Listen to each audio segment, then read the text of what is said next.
SoundCartel.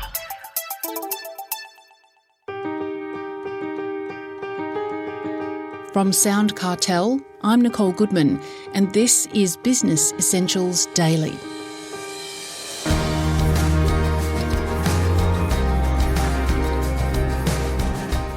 It wasn't so long ago that Gen Y or Millennials were the new kids on the block.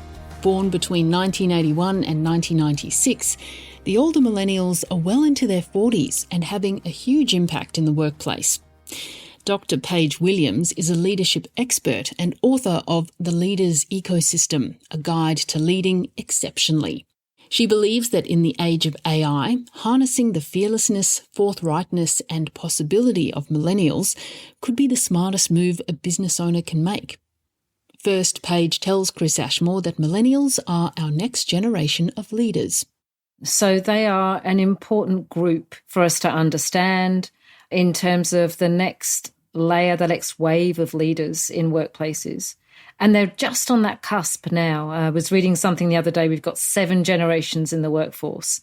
But this millennial generation, they are at that emerging middle leader level. And they're going to be the people running our organisations and sitting on our boards in the future. So they are an important group when it comes to the workplace. Right. What are they looking for from their job and how are they motivated to perform? Well, it's really interesting because this is a generation who are really rethinking the role of work in their lives as they step into this critical strategic role in workplaces as being in the next wave of leaders. So there was recent research conducted by Deloitte that found that 62% of millennials say that work is, it's central to their identity, but also work-life balance is something they are striving for and is a top consideration for millennials when they think about future and their current employers. So what they're looking for is, they think work is important, but in the whole of life. Work is not life. And this is something that differentiates them really clearly from Gen X, which I'm a part of, and our children, Gen Z, who have a very different perspective on the work-life balance. Right. And for a boss, do they have to learn how to manage millennials differently? Absolutely. And look, every generation grows up in a time where what's going on in world politics, economically, shapes the way that they experience and view the world in their most influential years. And for millennials, they actually grew up in a time in kind of like the early 1990s to mid-1990s and beyond, where it was fairly stable politically. There was an era of prosperity, education was freely available. And so there's this inherent optimism around millennials, but also they grew up learning to adopt technology at a really fast pace. So the thing for leaders is when you think about the impact of AI in the workplace going forward, this millennial generation, they're an important group to harness because they have this ability to take on board new technology and get to use it very quickly and feel very comfortable going through that kind of learning process. So there's obviously something that leaders can take from their millennial employees in terms of technology, for instance, that's an advantage for their business. Yeah, absolutely. And one of the things that millennials particularly want is what I call a partnering relationship with their bosses. So rather than power over, they want to be with their leaders. So very much alongside them, contributing, feeling that they've got choice and voice in how they go about achieving the outcomes that need to be achieved. And so this idea of rather than kind of needing to give millennials all the answers, actually asking more from them so that they have more to give and more contribution. I reckon this comes back to that motivation question you asked at the beginning, Chris, around get commitment by giving them choice and voice in how we get to the outcomes that we need to achieve together. Is it true to think that they perhaps move a lot? They're not necessarily loyal to a company unless there's something intrinsic about that organisation, that they don't stick around as long as previous generations? Well, I think that's an interesting perspective, Chris, because they're seeing this work-life balance question differently. They don't see that a job for life is something that they're aiming for, or that even just having one job at a time. So this idea of a portfolio career is something that rings very true for millennials. And I think also that the nature of the structure of work for everyone has changed. But this millennial generation are the first adults to actually experience that. So they're kind of a result of what's going on around them and the fact that, the job market has changed, education has changed, the commodity nature of kind of having a degree. That's something that you and I didn't grow up with as Gen Xers, and that our children, Gen Zers, things have shifted again. So this millennial generation are interestingly sandwiched between two pretty gritty generations in terms of Gen Xers, us, and our kids, Gen Zs, but also in terms of their relationship with technology, it's different, and in what's happened in the workplace and the job market as they have become adults and into their work careers, that also has shaped their relationship with work and the workplace. And I think all of those things lead us to have very different values and perspectives on what good looks like when it comes to work and in an employer-employee relationship. In the workplace, there's not just one generation. As you mentioned earlier, there are several generations in a business these days. How does a leader bring everyone together so that they're working together as one?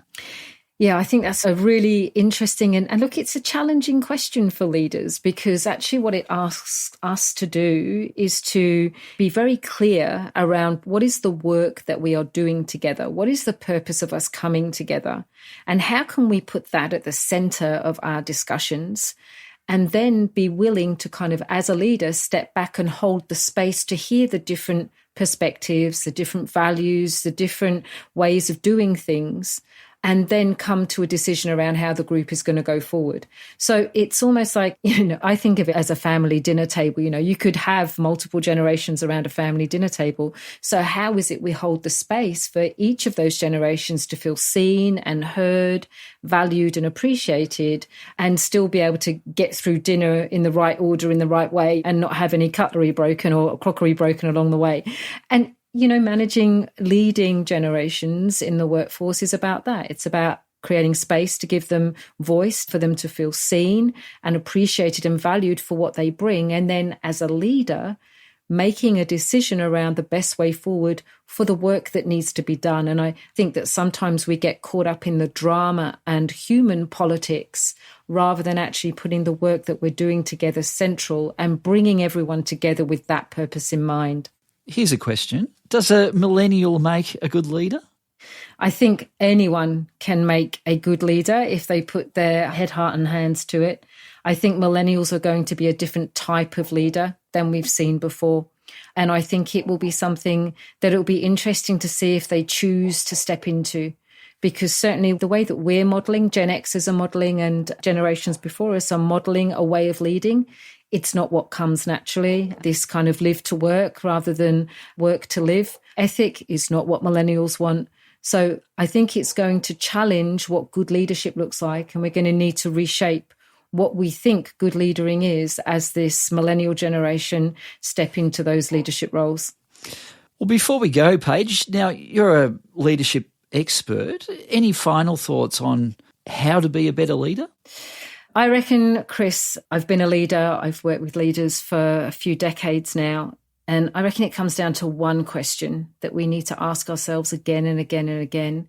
And it's this question, what does good look like? And it sounds super simple, but if we keep asking, what does good look like in this meeting, in this conversation, in this project, in this program, in this quarter, in this year, and we are able to be clear with ourselves, which means we can be clear with others, that's what helps us then make the progress that's needed and bring people on board in a journey that won't always be easy, but they'll be clear about where we're going and why we're going there. So that question, what does good look like? Using that as often as possible so that we can be as clear and confident as possible in our own leadership and in our leadership of others and the systems that we live and work in. That was Dr. Paige Williams, leadership expert and author of The Leader's Ecosystem. To purchase a copy of the book, please head to the link in the show notes of this episode.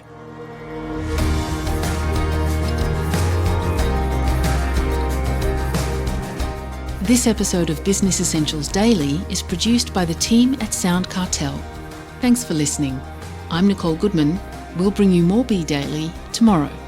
Follow @BE Daily Podcast across social media And head to bedaily.com.au for more from the Business Essentials Daily podcast. SoundCartel.